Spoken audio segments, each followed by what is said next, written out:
नमस्कार, आप देख रहे हैं समय नाउ में हूं आपके साथ निधि चौहान। स्वागत है आप सभी का आज के हमारे शो वास्तु विज्ञान में। आज हम जानेंगे कि वास्तु क्या होता है और वास्तुशास्त्र में क्या अंतर होता है। ये आप सभी लोग जानते हैं कि हमारे घर में हम सभी लोग चाहते हैं कि हमारे घर में पॉजिटिविटी हो और हमारे घर में खुशियां हमेशा बनी रहे। तो हम सभी यही चाहते हैं कि वास्तु एक्चुअल में होता क्या है, इसके बारे में हम पूरी जानकारी आप सभी लोगों तक पहुंचाएं। और इसी के साथ हमारे साथ आज जुड़े हुए हैं तुषार खंडेलवाल जी। उनसे हम जानेंगे कि वास्तु क्या होता है। सर, बहुत बहुत स्वागत है आपका। नमस्कार। सर, मेरा सबसे पहला क्वेश्चन ये रहेगा कि जो वास्तु होता है, क्या वो लोगों की आस्था होती है या इसके पीछे कुछ विज्ञान छुपा हुआ है? जी देखिए, ये वास्तु जो है ना, ये वास्तुशास्त्र पूरा वैज्ञानिक है जी। लेकिन हमारे ऋषि मुनियों ने जो ये जानते थे कि इसको वैज्ञानिक पक्ष बताएंगे तो लोग उसको फॉलो न करें, तो उन्होंने उसको धर्म के रूप में, आस्था के रूप में, हर चीज में शामिल करवाया जी। और वो पूरा विज्ञान है उसके पीछे। जी जी। तो मतलब लोगों की जो आस्था है, तो वो आस्था पर डिपेंड होती हैं चीजें, या सच में विज्ञान के थ्रू चीजें उनको करवानी चाहिए अपने घर में? देखिए, वैज्ञानिक चीजों को बहुत तरीके से करवाना चाहिए जी, बहुत तरीके से करवाना चाहिए। सर, अगला क्वेश्चन है मेरा, वास्तु और वास्तुशास्त्र में क्या डिफरेंस होता है? ये लोगों को बहुत कंफ्यूजन रहता है इस चीज का। जी जी जी जी। देखिए, वास्तु का मतलब है कोई भी कंस्ट्रक्शन जी, मतलब इस दुनिया में आपको जो भी कंस्ट्रक्शन दिख रहा है वो सब वास्तु है जी। और शास्त्र का मतलब होता है नियम। तो जो भी कंस्ट्रक्शन नियमों के अनुसार बने जी, तो वो वास्तु शास्त्र कहलाता है जी। सर, जो ये वास्तुशास्त्र होता है, ये किन नियमों पर आधारित होता है? देखिए, हमारा शरीर कैसे बना हुआ है? पंच महाभूत है ना, तो पंच तत्व। तो वास्तुशास्त्र भी पूरा पंच तत्व पे आधारित है जी। और सूर्य की किरणों का कैसे फायदा लिया जाए उस पर आधारित है जी। मैग्नेटिज्म का कैसे फायदा लिया जाए सोने में, ताकि ब्लड जो पार्टिकल्स है हमारे वो बहुत अच्छे से मूव करें और हम स्वस्थ रहें। तो वास्तुशास्त्र जो होता है वो किस लिए होता है और उनके क्या नियम होते हैं? वास्तुशास्त्र, जो भी व्यक्ति स्वस्थ रहना चाहता है, एनर्जेटिक रहना चाहता है, उसके लिए वास्तुशास्त्र है। अच्छा, और इनके नियम क्या होने चाहिए? इसके नियम ये हैं कि जैसे जल का, अग्नि का, वायु का, ये जो स्थान है घर कि कहाँ पर अग्नि होगी तो वो हमें कहाँ पर अग्नि होगी कि वो हमें कार्य करने की शक्ति देगी, और कहाँ जल स्थान होगा कि वो हमें समृद्धि देगा जी। ये सब नियम लगते हैं उन चीजों में। जनरली सर, लोगों का ये क्वेश्चन रहता है कि जब हम एक नया घर बनाते हैं और घर बनाते समय हमें किन किन चीजों का ध्यान रखना चाहिए, क्या क्या नियम हमें फॉलो करना चाहिए, उसमें क्या रहता है? देखिए, बहुत सारी चीजें हैं इसमें। सबसे पहले तो होता है साइट सिलेक्शन जी, मतलब जहां पर आप रहना चाहते हैं वो जगह नियम के अनुसार खरीदें, प्लॉट वास्तु के हिसाब से लें। फिर उसमें मार्जिनल ओपन स्पेस, मतलब उस प्लॉट में बिल्डिंग के आसपास कहाँ कहाँ छोड़ना चाहिए, ये नियम है। फिर लेवल्स की बात रहती, कहाँ पर लेवल नीचे रखें, कहाँ ऊपर रखें। फिर बहुत महत्वपूर्ण होती एंट्री, मतलब प्लॉट में प्रवेश कहाँ से करना है। हर दिशा अच्छी है लेकिन उसके नियम है कि कहाँ से होगा तो फायदा करेगा। उसके बाद में बिल्डिंग के अंदर की प्लानिंग, इतनी सारी चीजों का ध्यान रखना चाहिए जी। सर, कई लोगों के मन में ये भी क्वेश्चन होता है कि जब हम, जो हमारे घर का रसोई घर होता है, किचन होता है, वो पूर्व की दिशा में होना चाहिए। किसी का रहता है कि वो तो अग्नि कोण है, वहां पे नहीं होना चाहिए। ये भी कई लोगों में कंफ्यूजन देखा है मैंने। तो सही दिशा क्या होती है रसोई घर की? देखिए, किचन मतलब जहां पर अग्नि प्रमुख है जी। किचन के अंदर पांचों तत्व हैं जी। जल का स्थान भी होता है, वायु का भी है, जो पत्थर लगा हुआ है वो पृथ्वी तत्व है। तो तत्व तो सब जगह है, तत्व तो सारे हैं, लेकिन सबसे महत्वपूर्ण उसमें अग्नि। तो किचन का स्थान आग्नेय कोण, आग्नेय कोण की दिशा होती है दक्षिण पूर्व की। अब अगर वो संभव ना हो तो उसकी मित्र दिशा होती है उत्तर पश्चिम, जो वायु का कोण है। तो या तो वायु के कोने में किचन बने या अग्नि कोण में बने। फिर इसमें एक और चीज आती है, खाना बनाते वक्त मुंह किधर हो जी। तो वो कई बार क्या लोग समझते हैं कि पूर्व दिशा में मुंह कर लिया मतलब सही हो गया। अच्छा। तो अग्नि कोण में अगर किचन है और फिर ईस्ट फेसिंग होके खाना बना रहे हैं तो वो परफेक्ट है। परफेक्ट, मतलब पूर्व में आप अपना जो फेस है वो पूर्व में देख के अगर खाना बनाते हैं तो वो सही रहता बिल्कुल है। बिल्कुल, लेकिन किचन अग्निकोण में होना चाहिए। अग्निकोण में ही होना चाहिए। बिल्कुल। सर एक चीज ये भी देखी गई कि जो लोग नया घर बना रहे हैं उनको तो वास्तु का फायदा मिल जाता है, क्योंकि वो पहले ही डिसाइड कर लेते हैं कि हमें वास्तु के हिसाब से कहाँ कौन सी चीजें रखनी। लेकिन जो लोग पुराने घर में रह रहे हैं तो उनको कैसे जो वास्तु है कैसे फॉलो करना चाहिए, क्योंकि कई घरों में होता है कि वास्तु की वजह से कई लोगों को प्रॉब्लम्स आती है कि ये ठीक नहीं है या हमारे घर में इस वजह से क्लेशेस हो रहे, तो उन्हें क्या करना चाहिए सर? बहुत अच्छा प्रश्न है, क्योंकि नया घर तो बहुत कम लोग ही बनाते हैं। हाँ। और मैक्सिमम लोग तो एग्जिस्टिंग घर में ही हैं। जी।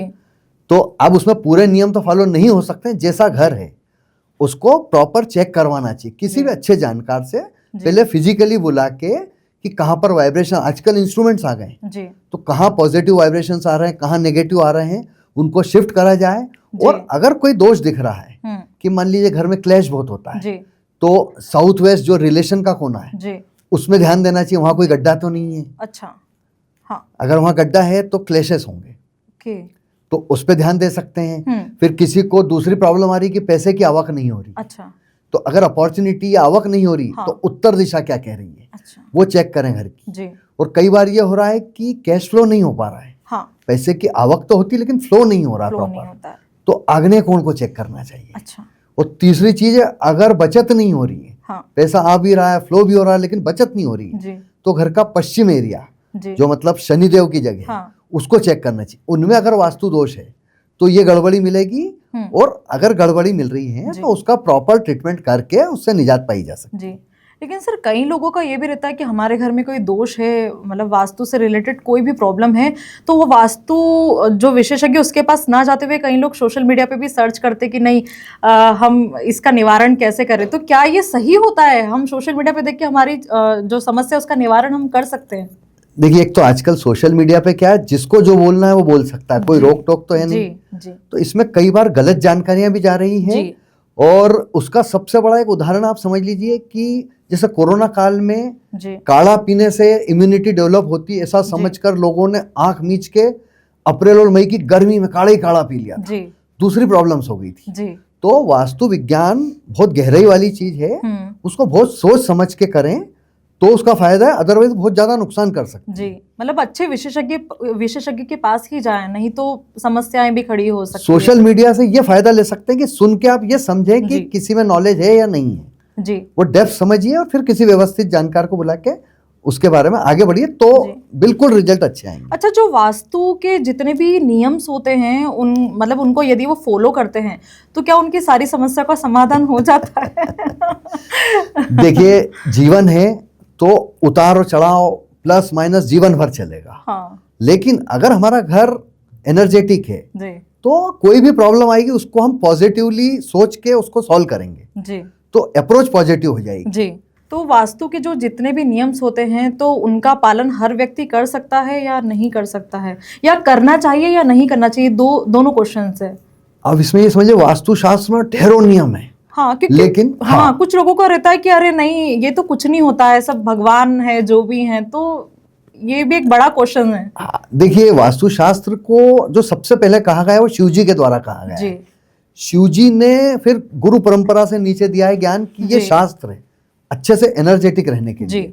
तो ईश्वर, अगर आदमी ये सोच ले कि हम कुछ भी कर्म नहीं करें, ईश्वर ही सब देख लेगा, तो ईश्वर ने बोला कर्म कर तभी फल दूंगा मैं, तभी फल दूंगा।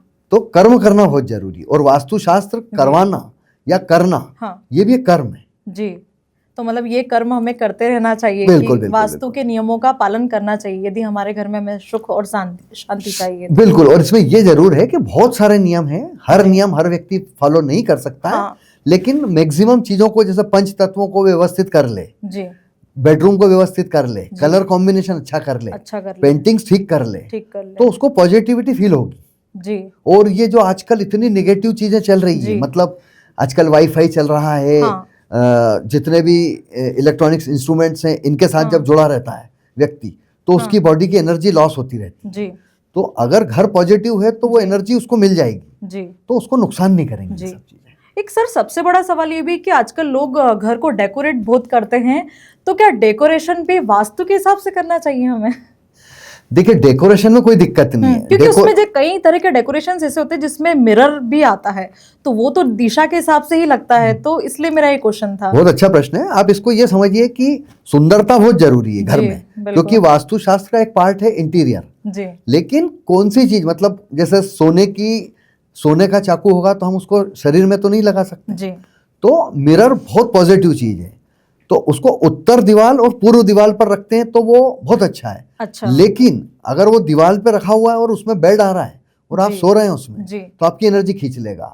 और एक और चीज, आजकल मिरर का उपयोग बहुत ज्यादा कर रहे हैं, तो किचन में कर देते हैं जी। या डाइनिंग में कर देते हैं। तो डाइनिंग में अगर अपना खाना दिख रहा है, फ्रूट्स वगैरह, तब तो वो डबल हो रहा है। लेकिन उसी मिरर में अगर अग्नि दिख गई तो अग्नि डबल हो जाएगी और क्रोध भयंकर बढ़ जाएगा। अच्छा। तो शुभ चीज को सावधानी से, समझदारी से करेंगे तो वो शुभ हो जाएगी, वरना बहुत ज्यादा अशुभ हो जाएगी। मतलब कहा जाए कि बेडरूम में, ये कहा जा सकता है कि बेडरूम में हमें मिरर नहीं रखना चाहिए। नहीं, मिरर तो रखें, लेकिन अपनी इमेज नहीं आनी चाहिए उसमें जी। तो ईस्ट या नॉर्थ वॉल पर उस तरीके से लगाएं उस रूम में जी। कि इमेज अपनी उसमें ना जाए, तो बहुत शुभ हो जाएगा। अच्छा, एक चीज ये भी है सर कि जो लोग प्लॉट्स खरीदते हैं आजकल, और सभी लोग यही कि इन्वेस्टमेंट के हिसाब से प्लॉट्स खरीद लेते हैं, तो क्या सभी लोगों के लिए सही होता है? क्योंकि इन्वेस्टमेंट के हिसाब से वो खरीद तो लेते हैं क्या, पर उनके लिए क्या ये फायदेमंद होता है? देखिए, इसमें दो चीज हैं। एक तो प्लॉट की एनर्जी जी। तो प्लॉट की एनर्जी प्लस होना चाहिए, जो इंस्ट्रूमेंट से चेक की जा सकती है सबसे पहले तो वो जी। और हर दिशा अच्छी बनाई है भगवान ने, लेकिन हर व्यक्ति के लिए रिजल्ट अलग है जी। तो इसका सबसे अच्छा तरीका ये है कि व्यक्ति प्लॉट पर चले, उसका कंसल्टेंट एनर्जी से चेकिंग करे, अगर वो उसको सूट कर रही है और प्लॉट की एनर्जी भी प्लस है हाँ। तो वो शुभ है, क्योंकि हो सकता है किसी को पूर्वमुखी प्लॉट भी अशुभ हो जाए जी। अच्छा सर, एक चीज और देखिए मैंने, जो टी शेप होता है वहां पे यदि आप प्लॉट खरीदते तो वो शुभ नहीं माना जाता है, क्या सच है? बिल्कुल, टी जंक्शन का प्लॉट जी मतलब बिल्कुल अवॉइड करना चाहिए जी। क्योंकि मालिक जो होता है जी। उसके डेथ के चांस रहते हैं। अच्छा। इतनी निगेटिविटी देखता है। अच्छा। और मैंने अपने जीवन में बहुत प्रैक्टिकल देखा है जी। कि 100 घर अगर ऐसे देखेंगे तो उसमें 90% ऐसा है कि अकाल मृत्यु हुई है। अच्छा। अवॉइड करें, और अगर है आपके पास में हाँ। मान लीजिए रह रहे हैं हाँ। तो फिर प्रॉपर उसका ट्रीटमेंट करें। ट्रीटमेंट कर हाँ। मतलब ट्रीटमेंट से ठीक हो सकता है। ट्रीटमेंट से वो हम नेगेटिविटी को रोक सकते हैं जी। प्रॉपर ट्रीटमेंट करना है। इसमें एक चीज और कर सकते हैं हम कि जो टी शेप का जो आपने जो बताया वहाँ पे प्लॉट नहीं होना चाहिए या मालिक का घर नहीं होना चाहिए, तो क्या मालिक की जगह वहाँ पे किराएदार रह सकते हैं? उनको भी कोई नुकसान होता है? जो उसमें रहेगा वो उसका जो हेड है अच्छा। उसको रिस्क है। उसको रिस्क है, तो कोशिश करें। और अब कॉलोनी कटेगी तो ठीक है, प्लॉट भी आएंगे हाँ, वो तो रहते ही हैं हर कॉलोनी में। इसमें एक विशेष ये ध्यान रख लें कि कोशिश ये करें हाँ। कि टी पे अगर प्लॉट आ रहा है तो गेट भी टी पे ना लें। अच्छा। गेट आ गया तो ज्यादा डेंजर हो जाएगा। गेट को साइड में कर लें, और अगर गलत जगह गेट वास्तु के हिसाब से प्लेस हो रहा है तो उसकी एनर्जी को कंट्रोल कर लें, एनर्जेटिक कर लें जी। ओके सर, हमारे दर्शकों के लिए भी अगर आप कुछ टिप्स देना चाहते तो प्लीज आप उनको सजेस्ट कीजिए। देखिए, वास्तुशास्त्र को आप जीवन में अपनाएंगे तो आप इतना एनर्जेटिक फील करेंगे, और अपनाने के लिए आप कुछ मत करिए, पहले शरीर वास्तु से शुरू करिए। देखिए, बिल्डिंग वास्तु को अभी अपन छोड़ देते हैं क्योंकि वास्तु के दो पार्ट हैं, एक बिल्डिंग और एक शरीर। तो शरीर तो सबका है, तो हम पहले शरीर पर अपना के देखें। तो एक सबसे पहले शरीर वास्तु में ये हमारा क्या है, ये आज्ञा चक्र है, इससे ब्रेन अच्छा चलता है। तो इस पर आप भ्रामरी प्राणायाम कीजिए, है ना। उसके बाद शांभवी मुद्रा लगाइए तो ब्रेन अच्छा चलेगा। ब्रेन अच्छा चलेगा तो हम बहुत ग्रोथ करेंगे और अच्छा सोचेंगे। और दूसरा, हम अपना मणिपुर चक्र, ये जो पेट का चक्र हो ना, इसको मणिपुर चक्र बोला गया है। तो इसका पासवर्ड रम है। रम करके इसको फील करें, और इसके साथ में आप कर सकते हैं कपालभाति। बस ये कर लेंगे तो अग्नि अच्छी चलेगी, ब्रेन अच्छा चलेगा, तो आपको उसका बेनिफिट मिलेगा। फिर आप बिल्डिंग वास्तु पाइएगा। यही मेरी टिप्स है। सबको शुभकामनाएं। नमस्कार जी। देख सकते हैं आप, सर ने हमें वास्तु और वास्तुशास्त्र में क्या डिफरेंस होता है ये भी बताया, और उससे जुड़ी कई सारी जानकारियां हमें दी, और आगे भी ये हमारे साथ जुड़े रहेंगे और कई सारे सवाल जवाब हम इनसे करते रहेंगे। और आगे भी हमारी इनसे जब मुलाकात होगी तो नए सवालों के साथ हम इनके साथ आपसे मिलेंगे। और आपके मन में भी अगर कोई सवाल हो, कोई भी चीज़ हो, तो आप हमें कमेंट करके भी ज़रूर बता सकते हैं। आगे हमारा ये शो आप देखते रहिएगा। देखते रहिए समय नाउ। नमस्कार। प्योर श्योर दूध और घी, माँ के प्यार सा, मिलावट से दूर, भरोसे से भरपूर, प्योर भी श्योर भी।